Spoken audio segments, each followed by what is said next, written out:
Our next guest lays out the 6 different ways that prove that wealthy people pay a lot more than their fair share.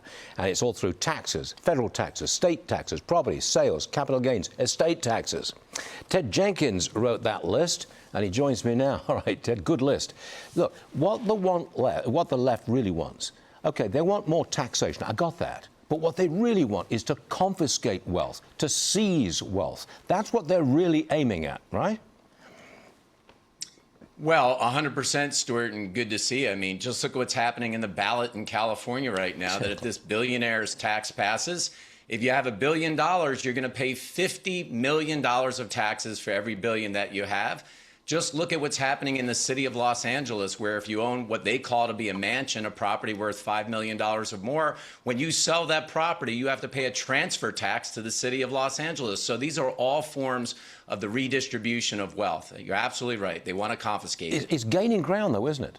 I mean, the left has long wanted higher federal income taxes, state tax. It got that. But this is new. Confiscating wealth, I think it's new, and I think it's gaining ground within the Democrats. Am I right?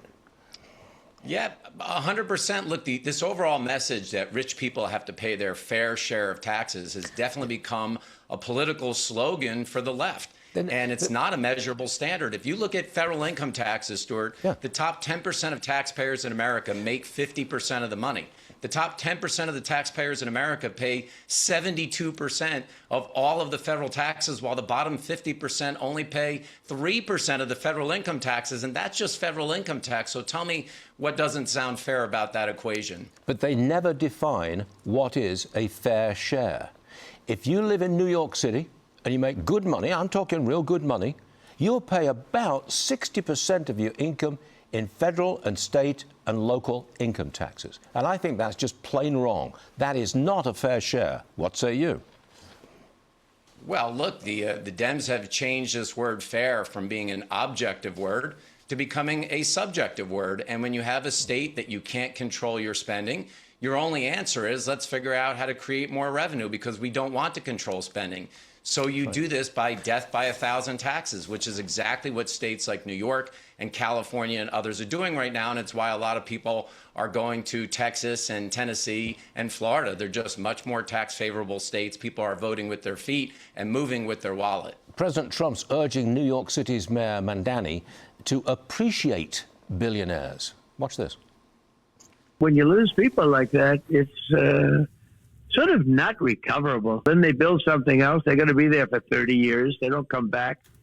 And you've got to do the opposite. You've got to cherish them. You have to convince them not to leave. You're going to make their life great. You don't want to lose people like Ken. That would be a big loss for New York. Okay, Ted, do you think Mandani will cherish billionaires?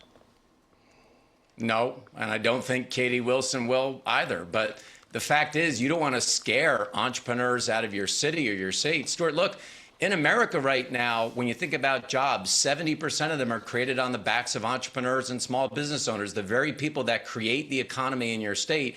Why would you want to chase them out with bad tax policies? That's exactly what's happening in states like New York and California. Entrepreneurs are finally saying, listen, I'm going to migrate to the South. I've had enough of this. Yep, and it's getting worse. Ted Jenkin, good stuff. Thank you very much for joining us. We like that list and we like those numbers. Thanks very much.